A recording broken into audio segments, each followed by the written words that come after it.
Welcome everyone, my name is Mikkel Thorup. I am the host of the Expat Money Show, and today I am very glad to be joined by my good friend Marco Wutzer. Marco, say hello. Hello everyone.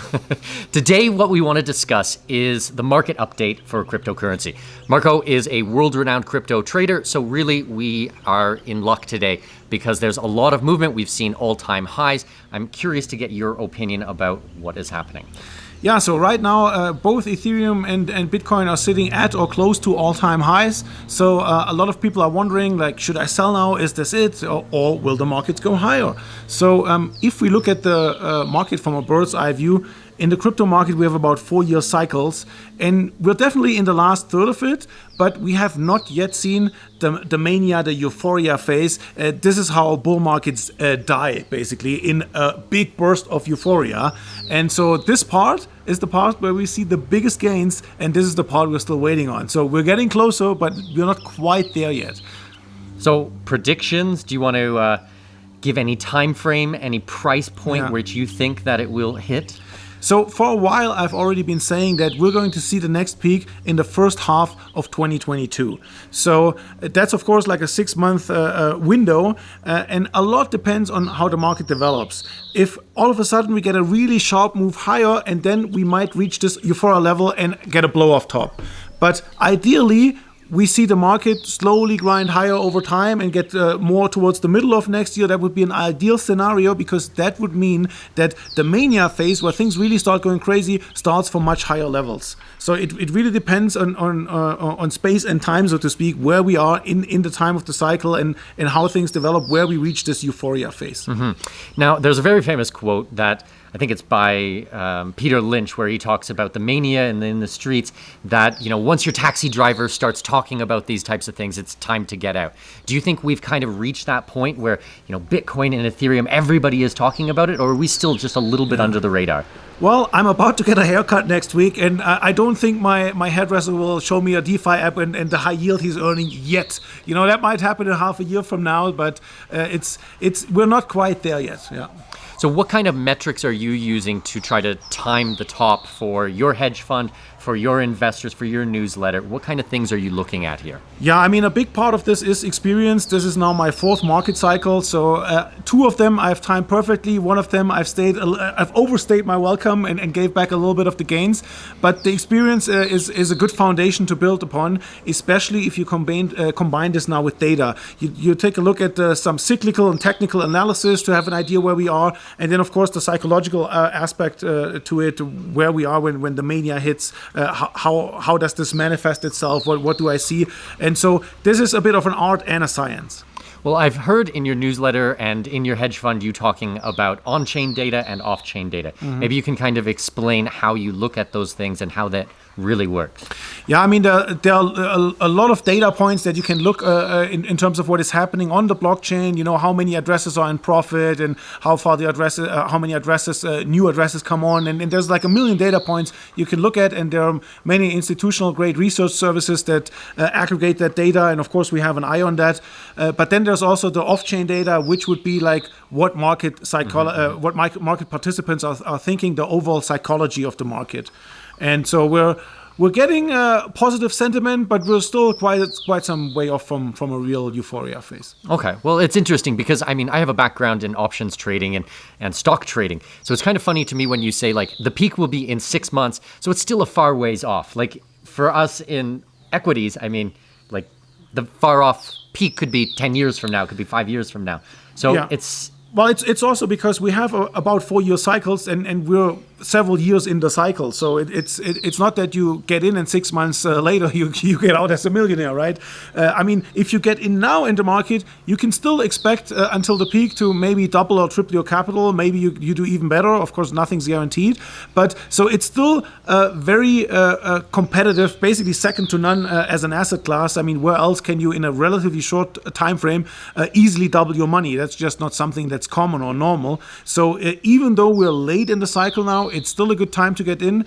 And then from the big picture view, of course, we have like 10 more years of secular bull market, of real world adoption of blockchain technologies. So there's at least 1 or 2 more good cycles after that where you can then swing for the fences and make the big money. Okay, so that makes sense.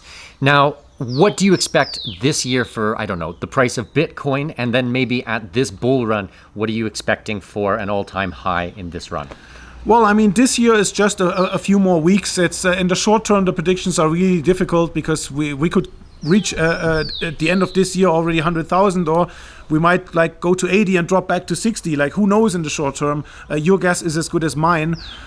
When it comes to the peak, it's also very difficult to say. I mean, we could get, for example, to 150,000 in Bitcoin, but then over the course of 1 week, peak up to 250,000 before dropping back down again. And then, of course, the question is, how much of this ultimate peak higher can you actually realize the profits from? So that's the tricky part. Because if we look at the whole life cycle of an investment, to get in at the bottom, the bottom grinds along very slowly. You have a lot of time to get positions to get in. That's the easy part in terms of the timing. It's still hard for many people because there will be no interest and everybody leaves stuff for that. And that's when, of course, you should be buying. So it's still difficult for some people, but the timing aspect is not that important. But in the peak is much shorter and there the timing is much more crucial. Okay. Very interesting.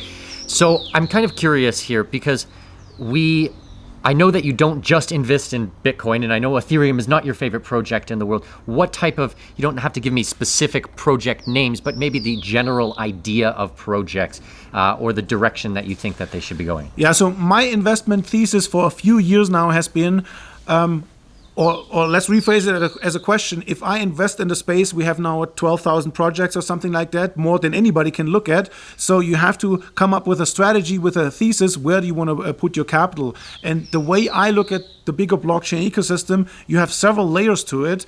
But I could, for example, invest in one project that is just an exchange, for example, or I could invest in the underlying protocol or blockchain where hundreds or even thousands of other projects are built upon. So I like to invest at the fundamental level where you have kind of a leverage point and then benefit like basically having like a foundation of a house. I want to have the foundation where everybody builds their house on top, which is the highest leverage point for investing, in my opinion. And this thesis has basically played out. It's been very successful over the last few years. Okay, makes sense. Because what I've noticed is we've seen a lot of the altcoins and Bitcoin kind of keep pace when you're looking at the charts. And we've seen a lot of support. A couple of months ago, we hit all-time highs. We went from 30 to 60 and then back down to 30. Now we're kind of sitting in that 65 range. And we're not dropping back below 60. Do you think the same type of thing is going to happen with a lot of the altcoins? Do you think this is now the support level and we're going to go a lot higher for the market in general or just for specific things? Well, for the market in general, I think we're building a base from this current level right now, and things will go much higher. So I'm pretty confident a month from now we'll be at much higher levels already. In terms of what moves when, of course, it's impossible to predict in detail. There are times when Bitcoin and altcoins move simultaneously. There are times where one runs and the other does nothing, or vice versa, or one goes down, one goes up. So there's not really any correlation there. That's why it's important that you make your picks and you just sit on your investments and you let the thesis play out over enough time. Mm-hmm. Now, in your thesis, do you do a lot of day trading? Do you do a lot of entering? I'm being facetious here. I know the answer, but seriously, like I see shiny object syndrome all over the place.